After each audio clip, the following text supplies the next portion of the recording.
Selama sejarah 3000 tahun Tiongkok, tepatnya 558 pria mendapatkan gelar kaisar terus digantikan atau dituntahkan oleh satu sama lain. Namun, selain dari ratusan kaisar tersebut, hanya satu wanita yang berhasil mati-matian mendapatkan tahtanya. Dan memang sangat mematikan. Fakta menurut sejarah part 2. Dia adalah Wu Zetian, lahir di tahun 624 di kota kecil yang berada di tengah-tengah Tiongkok, atau bisa kita bilang dinasti Tang.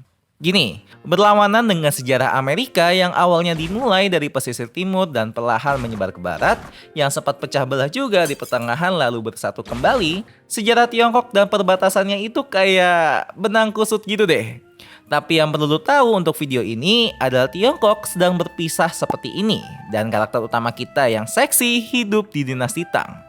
Wu menghabiskan masa mudanya seperti rata-rata remaja Tionghoa saat itu, membersihkan rumah, belajar memasak, dan menunggu sampai di umur yang tepat untuk menjadi ibu rumah tangga untuk pria yang lebih tua. Kalau berdasarkan dinasti Tiongkok, itu ada di umur 14. Dan di umur segitu, dia ditunjuk sebagai salah satu kandidat untuk menjadi selir kaisar saat itu.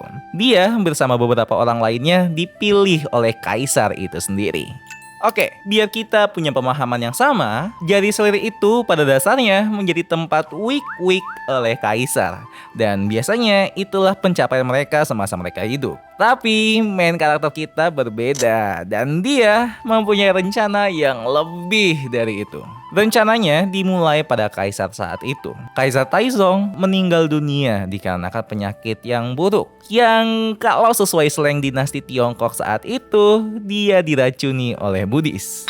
Dari 9 anak Taizong, anak bontotnya, Li She, terpilih menjadi kaisar berikutnya. Dan tentu saja, Wu langsung mengambil kesempatan lezat itu. Tapi, buat paham kesempatan ini, kita harus kenal lebih dekat dengan Kaisar Li She yang baru dipilih ini. Mungkin pertanyaan pertama yang langsung terlintas adalah, kok bisa malah anak termuda yang mewariskan tahta? Seharusnya anak sulung gak sih?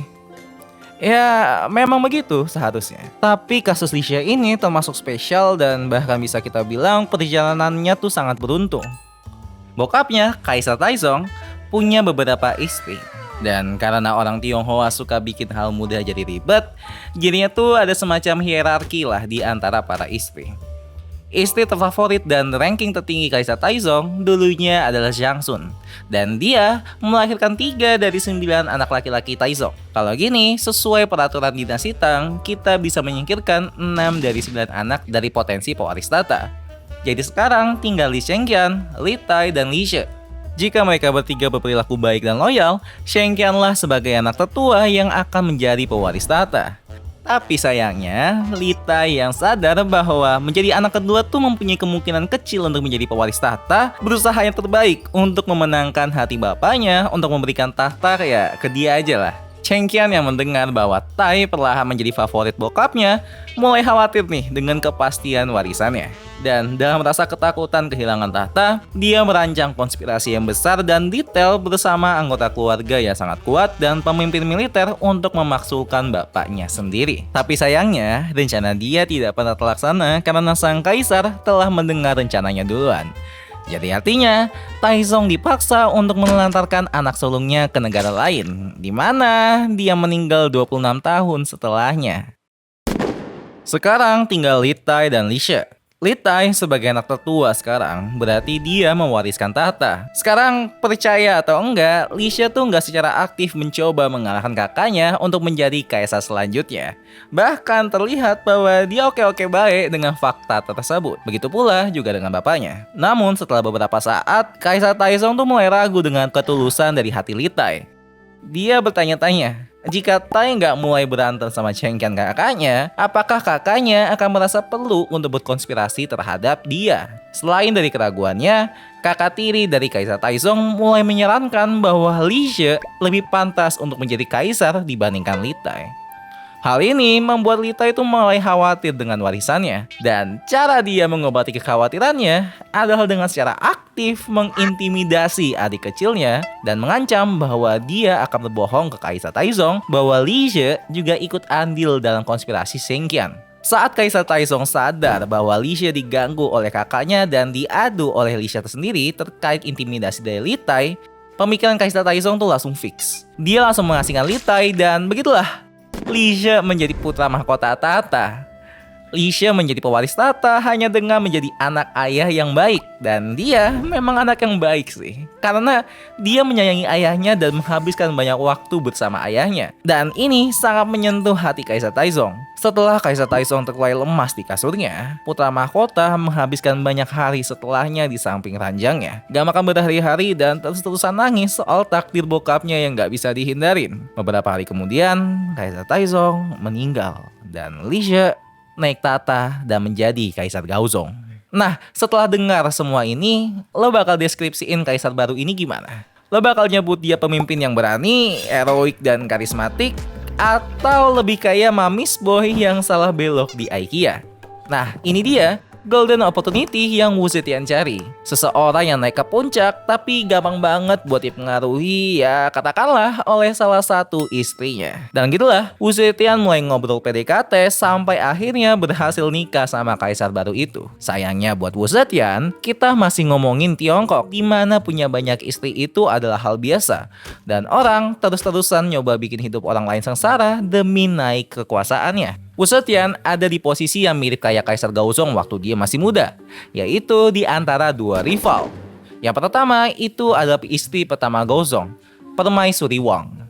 Jadi istri pertama artinya dia mempunyai pangkat lebih tinggi, jadi dia harus diurus. Rival kedua ternyata bukan istri tapi selir, yaitu adalah Xiao Shufei. Ketiganya tuh coba bikin kaisar terkesan buat dapat rasa sayang paling banyak. Tapi sayangnya buat istri pertama sama selir, lalu mereka tuh udah punya rencana yang matang. Pertama, dia menggunakan pengalamannya selama bertahun-tahun menggoda kaisar sebelumnya, bokapnya Kaisar Gaozong, untuk membuat Gaozong memihaknya. Lalu, untuk memastikan tidak ada yang mengganggunya dalam jangka panjang, dia menuduh istri pertama Gaozong telah membunuh anak perempuan pertama Wu, yang bisa jadi bahkan dilakukan oleh Wu sendiri untuk menyingkirkan Permaisuri Wang. Dan akhirnya, ia mempengaruhi kaisar untuk mengurus selir Xiao Shufei, yang dalam dinasti Tionghoa berarti menurunkan jabatannya menjadi rakyat jelata dan memenjarakannya di penjara di istana seumur hidupnya. Gaozong, si anak mami, terus-menerus nih dipengaruhi oleh Wu selama 5 tahun ke depannya. Tapi, to be honest, itu bukanlah cerita yang aneh di sejarah Tionghoa. Oke, selanjutnya apa? Ya, Gaozong kena stroke, yang artinya Wu dapat keluar dari bayang-bayang dan secara langsung menguasai dinasti Tang dengan alasan suaminya sudah tidak bisa melakukannya sendiri. Ini dilakukannya selama 23 tahun selanjutnya. Namun sayangnya, semua hal baik akan berakhir. Karena pada tahun itu, alasan dia menguasai dinasti Tang telah menghilang karena Kaisar Gaozong telah meninggal dalam tidurnya. Ini artinya adat anak tetua harus dilaksanakan kembali, yang berarti kekuasaan Wu Zetian selama 28 tahun akan hilang. Tapi tenang aja, dia nggak akan diam. Semasa dia berkuasa, dia melahirkan seorang anak laki-laki yang sayangnya dia bukanlah anak tetua. Atau bisa gue bilang, sayang sekali untuk kakak-kakaknya. Wu adalah wanita yang sangat cerdas dan dia dengan seksama mengasingkan anak-anak lainnya selama bertahun-tahun dan akhirnya meracuni putra mahkota selanjutnya. In the end, tidak ada pilihan lain selain anaknya sendiri untuk menjadi kaisar. Siapapun anak yang OTW menjadi kaisar pasti akan senang dan semangat banget kalau tahu akan warisannya. Tapi Li She yang pakai ini tahu kalau itu nggak akan menyenangkan. Bisa dibilang, Wu mengunci anaknya, sang kaisar, di istana. Dan Wu melakukan segalanya sendiri selama 7 tahun berikutnya. Nah, walaupun dikunci begitu, sepertinya Li She juga nggak begitu peduli karena makanan enak dan selir-selir muda terus-menerus nih ngisi istananya sama hari demi hari. Tapi sayangnya, surga itu nggak bertahan secara lama. Karena ternyata, Wu lebih suka anaknya lebih muda. Bye-bye Li She pakai Akhirnya di tahun 690 Masehi, Wu memutuskan untuk melakukan langkah terakhir. Dia memaksa anaknya sang kaisar untuk menyerahkan tahta kepadanya dan akhirnya ia mendirikan dinastinya sendiri, yaitu Zhou Dynasty. Di mana akhirnya dia secara resmi menjadi Maharani pertama di seluruh sejarah Tionghoa. Dan yang perlu dia lakukan, ya hanyalah membunuh, mengasingkan, memanipulasi, dan melahirkan anak. Mission complete. Tapi gimana nih rasanya tinggal di bawah kepemimpinan Wu selama itu? Well, semakin besar namanya, semakin kasar juga beliau. Namun secara general, dia hanya seperti kaisar biasa untuk rakyat-rakyat kecil. Tapi buat mereka yang di istana sih, ya hasilnya bakal beda.